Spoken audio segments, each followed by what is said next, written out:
I resonate with what you said about wanting to respond to this socio-political unfolding in a generative sort of way, and one that feels generous, maybe rather than narrow. And I just, as I continue to like read and listen to what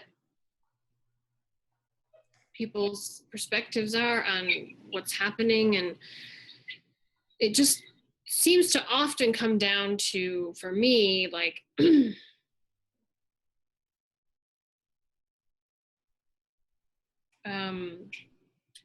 less identification with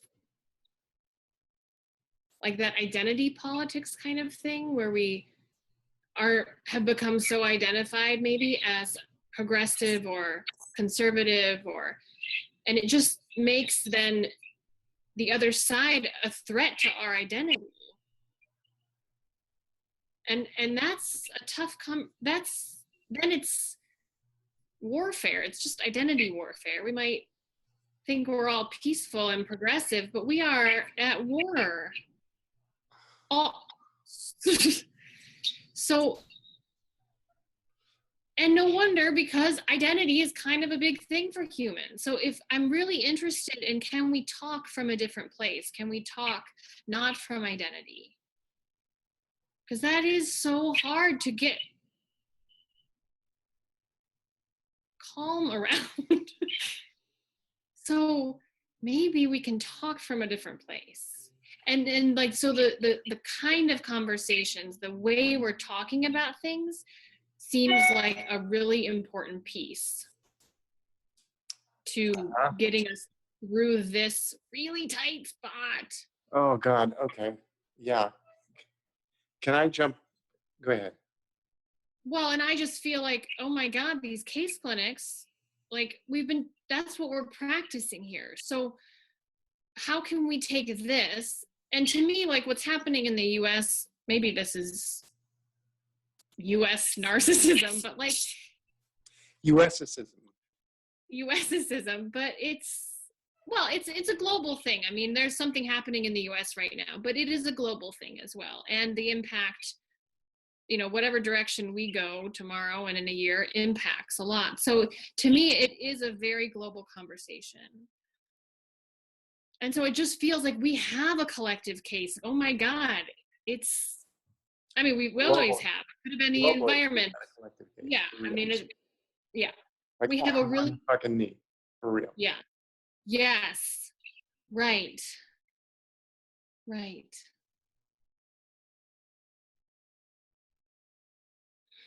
What a fucking encapsulation.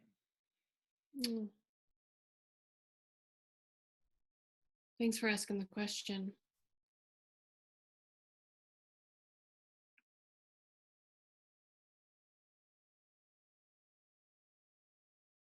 A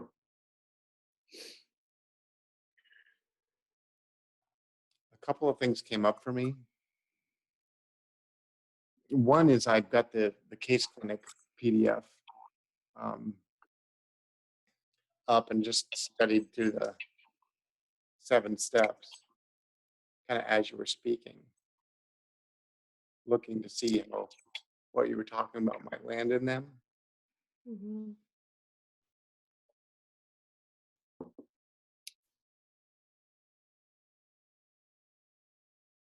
The other thing that was really strong for me was, like, I was bursting out when you were talking about identity warfare.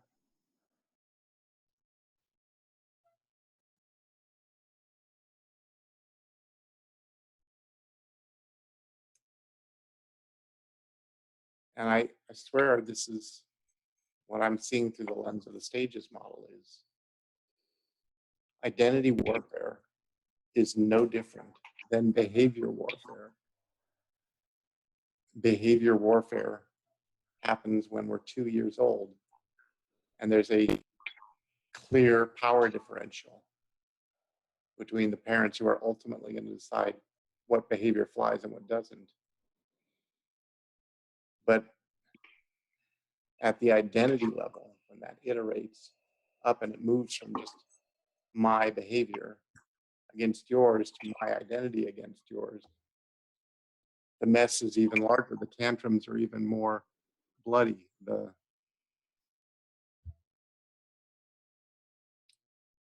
And the power differential is simply very not quite so obvious. I mean, it is painfully obvious when you're an indigenous rainforest tribe and your identity has just gone to war with the oil company, you know, the identity of the modern world that says, nope, we're going to need that resource. Mm-hmm. I mean, there's a really clear power differential there, but when it's left versus right in a given nationality, it looks a lot less clear. It's a lot more of a painful. It's more like two 2-year-olds going at it for the same toy without an intervention. Mm-hmm.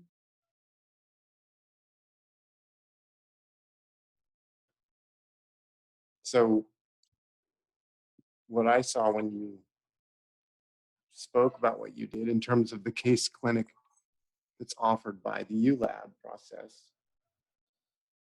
is something that takes more than 75 minutes. It's that, like, you know, you get into a coaching circle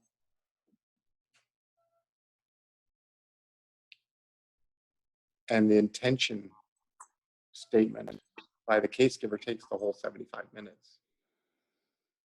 And the case giver is everyone in the circle. And so everyone in the circle shares the current situation from their view, the stakeholders, the intention, the learning thresholds, where do they need help? And that becomes the collective body of the case. And then that meeting ends, or it's an all-day process, right? Mm-hmm. I was just imagining for our group, for instance, that meeting ends and then we all have scheduled to come out of that meeting, out of that 75 minutes or hour or whatever, into like real stillness, like 15 or 30 minutes or an hour of just meditative stillness. Mm-hmm. And then still again, then the mirroring is I come out of that stillness. So I'm dedicating already now. I'm working on the 3rd hour, right? In a row, consecutive, because this is important. Mm-hmm. And it's hard. It's requiring something of me to meet it. I come out of that meditative stillness that lasted 15 minutes to an hour, and I mirror. And my mirroring is I am writing something, or like a reflective journal entry, or I am giving a monologue to my phone, my camera, or I'm doing interpretive dance, or I'm letting that whole experience now move through me in a way that creates a reflective artifact. And then maybe I take a week and my cohort and I share our reflective artifacts with one another. And we digest them. Individually, we take in everybody else's artifact and offering. And then we reconvene for a generative dialogue Mm-hmm. built out of the reflection on those artifacts.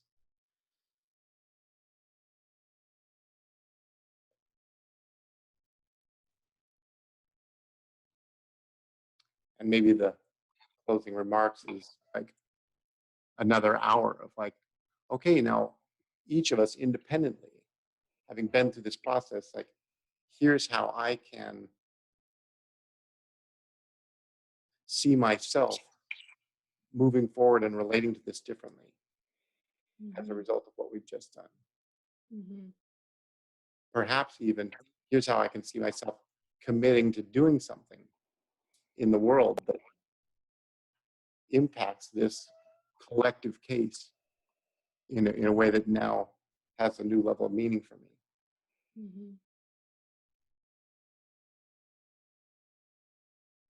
Well, I really like that.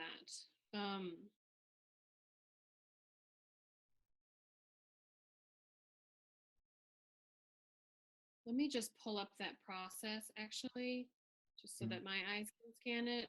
But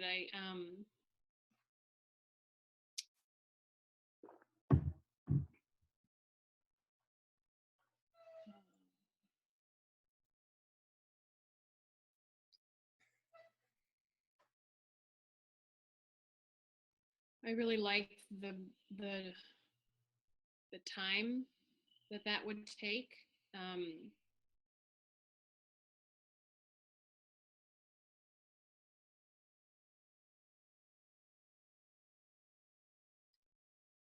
yeah, so intention statements, stillness, mirroring. Yeah, so what so we'd be together possibly, well, so one prototype is we'd be together for the intention statements and we'd each do that. Then we would separate and do our stillness and our mirroring in our own practice. And then we could come back together for a generative dialogue that would probably be another whole case clinic timing and include closing remarks in that. So generative. Well, yeah, exactly. But I mean, I would wonder, like, I mean, so the mirroring part has not only me creating an artifact from my own stillness, but actually then looking at yours and Miriam's and Eloy's and Kevin's artifacts. So I come out of the intention statement. I sit in meditation for an hour. I spend the next hour or 90 minutes writing something or painting something or dancing something or creating an artifact of something, and then share that. And part of the mirroring session is my taking in your artifact and taking in others' artifacts. Yes, but we're not going to be on. Not in the same room doing that part. Yeah, but when we share those artifacts, then that like we might get on a call, share what we had done in the past hour of our own just presencing. I guess that's what we do on our own, is presencing. And then, like, it seems to me like the mirroring, the generative dialogue, and the closing remarks might be an hour and a half.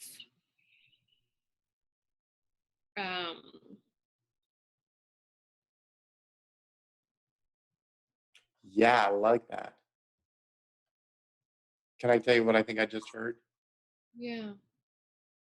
That out of the initial intention statement, I move into stillness and then the creation of an artifact, discovering what images, metaphors, etc. come up for me.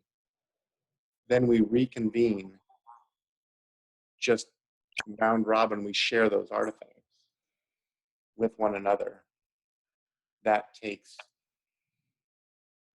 30 minutes or an hour or 45 minutes. And then we have a generative dialogue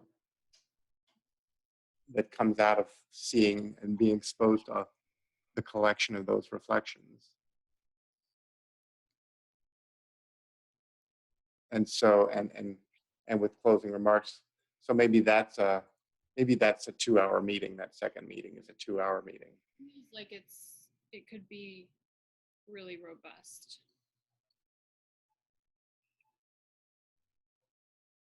Certainly wouldn't hurt to put aside 2 hours, even if we don't use them.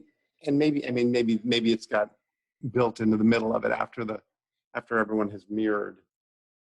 Then there's another period of 3 to 10 minutes of silent meditation. Yeah, where we put. Right, because that will be the first time we've heard other people's. So that seems necessary and helpful.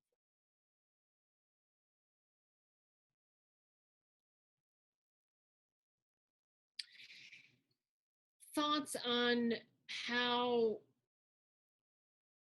close those two parts, well, there's three parts. The initial gathering where we share intention statements, the middle part of retreat and reflect and presence, and then the third part of share and generative dialogue. Seems like the first two should go back to back if possible for people. What's your sense of how close the third one, I don't know, just the spacing of that? No, I mean, I think my initial thought is that ideally it's a one-day event. Mm-hmm. It's like a Saturday. It's like if you were doing it in person. In the case of our cohort,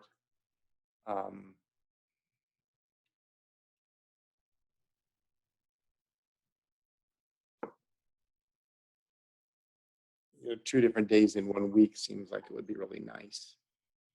Mm-hmm. To not give it so much. Yeah. To really contain the energy. Yeah.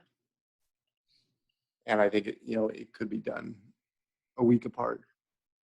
I think more than that, it starts to be maybe a little bit porous to have. Mm-hmm. Yeah, so maybe ideally it's a one-day thing that we commit 4 hours to or something like. And with our cohort spread out across time zones, I think maybe it's a 2-morning thing or. Yeah. Or mornings for me, middays for you, evenings for them. Yeah.